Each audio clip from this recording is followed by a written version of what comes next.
안녕하세요. 김 목사입니다. 이렇게 아침 묵상 우리 한지도 벌써 1년이 훌쩍 지난 것 같습니다. 오늘도 우리 9월 6일 월요일 아침인데요. 우리 기도하면서 아침 묵상 우리 시작하겠습니다. 잠시 우리 마음을 모으겠습니다.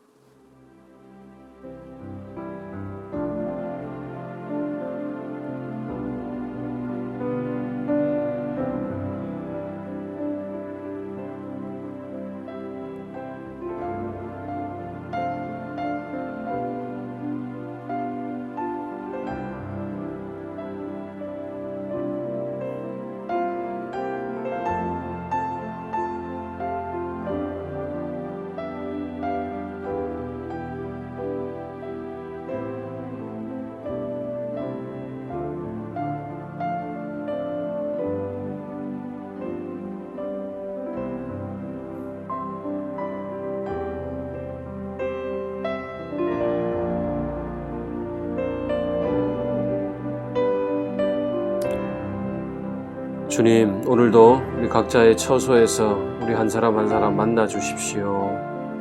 예수님의 이름으로 기도하옵나이다. 아멘. 네, 9월 6일 월요일 아침에 우리에게 주시는 말씀은 예레미야 27장 1절에서 우리 11절까지 말씀입니다. 1094쪽입니다. 예레미야 27장 1절에서 11절까지 말씀 우리 같이 함께 읽겠습니다. 유다의 왕 요시야의 아들 여호야김이 다스리기 시작할 때에 여호와께서 말씀으로 예레미야에게 임하시니라. 여호와께서 이와 같이 내게 말씀하시되 너는 줄과 멍에를 만들어 내 목에 걸고 유다의 왕 시드기야를 보러 예루살렘에 온 사신들의 손에도 그것을 주어 에돔의 왕과 모압의 왕과 암몬 자손의 왕과 두로의 왕과 시돈의 왕에게 보내며 그들에게 명령하여 그들의 주에게 말하게 하기를 만군의 여호와 이스라엘의 하나님께서 이와 같이 말씀하시되 너희는 너희의 주에게 이같이 전하라.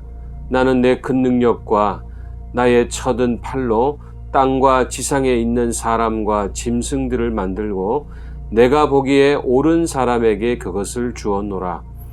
이제 내가 이 모든 땅을 내 종 바벨론의 왕 느부갓네살의 손에 주고 또 들짐승들을 그에게 주어서 섬기게 하였나니 모든 나라가 그와 그의 아들과 손자를 그 땅에 기한이 이르기까지 섬기리라. 또한 많은 나라들과 큰 왕들이 그 자신을 섬기리라. 여호와의 말씀이니라. 바벨론의 왕 느부갓네살을 섬기지 아니하며 그 목으로 바벨론의 왕의 멍에를 매지 아니하는 백성과 나라는 내가 그들이 멸망하기까지 칼과 기근과 전염병으로 그 민족을 벌하리라. 너희는 너희 선지자나 복술가나 꿈꾸는 자나 술사나 요술자가 이르기를 너희가 바벨론의 왕을 섬기게 되지 아니하리라 하여도 너희는 듣지 말라. 그들은 너희에게 거짓을 예언하여 너희가 너희 땅에서 멀리 떠나게 하며 또 내가 너희를 몰아내게 하며 너희를 멸망하게 하느니라. 그러나 그 목으로 바벨론의 왕의 멍에를 메고 그를 섬기는 나라는 내가 그들을 그 땅에 머물러 밭을 갈며 거기서 살게 하리라 하셨다 하라. 여호와의 말씀이니라 하시니라. 아멘. 오늘 말씀의 제목을 항복하는 것도 복입니다. 이렇게 정해보았습니다. 항복하는 것도 복입니다. 하나님은 종종 하나님의 뜻을 펼치시기 위해서 주변 국가나 민족들 또 특정인들을 사용하시는데 예레미야 당시에 바벨론이라는 거대한 나라가 바로 그런 존재였습니다. 남유다의 왕 시드기야는 이제 인근 국가 지도자들과 함께 바벨론에 맞서기 위해서 외교 회의를 주관하고 있었습니다. 3절에 그런 내용이죠. 오늘날로 말하면은 G7이 모였다 이런 표현이 맞겠죠. 어쨌든지 간에 그렇게 자기 시드기야가 자기 남유다와 인근 국가 지도자들을 불러 모아서 이제 이 상황, 바벨론이 계속 강성해지는 이 상황을 어떻게 해결할 것인가 외교적인 회의를 주관하고 있었다는 겁니다. 자, 그때 나무 멍에와 줄을 짊어진 채 회의장에 난입한 사람이 있었으니 바로 예레미야입니다. 이 예레미야가 하나님의 명령을 붙잡고 각 나라 대표단에게 멍에를 하나씩 나눠주면서 하나님의 말씀을 선포하는 내용입니다. 바벨론 왕 느부갓네살은 하나님이 사용하시는 도구다. 그에게 저항하지 말고 그의 지배를 순순히 받아들이라 하는 그런 말씀이 오늘 4절에서 8절까지의 그런 내용입니다. 자, 여러분, 우리가 반대로 생각하면 이는 각 나라 통치자들의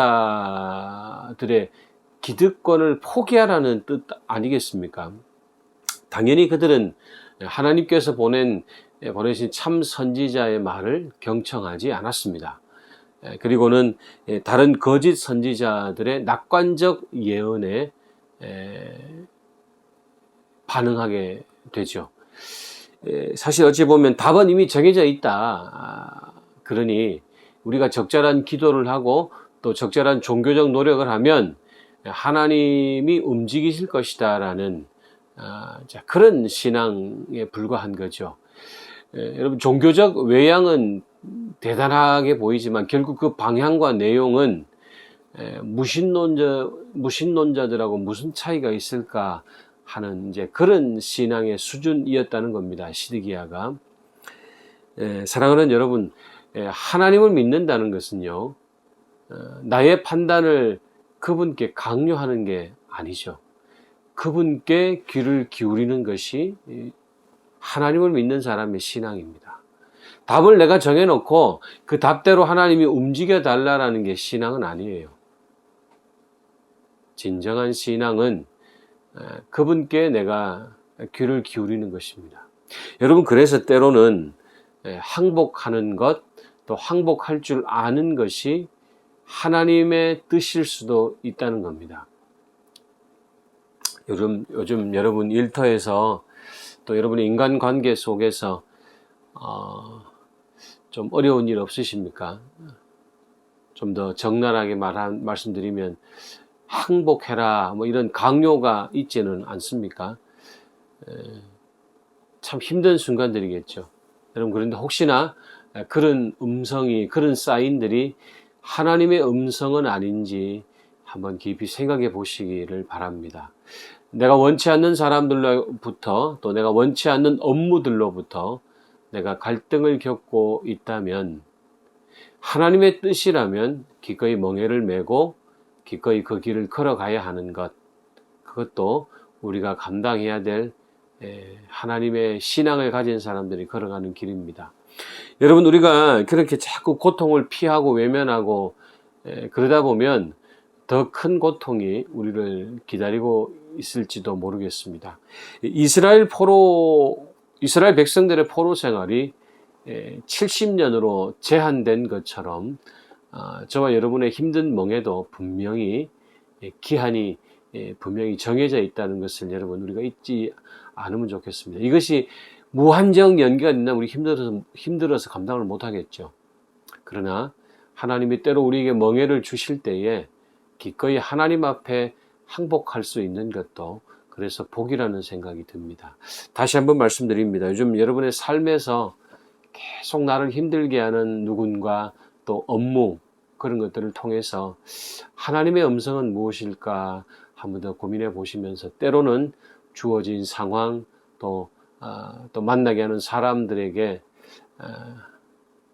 내가 항복했습니다라고 하는 것도 우리가 하나님의 뜻일 수도 있다는 것 꼭 기억하시고, 그것을 자꾸 외면하고 피하려고 하다 보면은 더 막다른 어떤 코너에 몰리게 될 수도 있음을 기억하시고, 다시 한번 말씀드리지만 여러분, 이스라엘 백성들이 포로 생활 70년을 하나님이 정해 주셨던 것처럼 저와 여러분의 삶의 멍에도 정해져 있다는 것을 꼭 기억하시고, 오늘도 기꺼이 내 몫에 주어진 멍에를 감당하면서 그렇게 이 하루 보내시기를 바랍니다. 두 가지 기도 제목입니다. 첫째는 주님, 내 안에 조급함과 불안함이 있습니다. 그것을 내려놓고 하나님의 뜻을 분별하고 또 하나님 뜻으로 인해서 때로는 내가 항복할 줄도 아는 저의 믿음이 되게 해주십시오. 그렇게 한번 우리 기도하겠습니다. 두 번째는 같은 맥락인데요. 주님, 제가 지금 메고 있는 멍에를 끝까지 잘 감당하도록 체력도 주시고 영역도 주시옵소서. 오늘 아침에 그렇게 기도하시고 또 이번 한 주간 힘차게 시작하시길 바랍니다. 기도하겠습니다.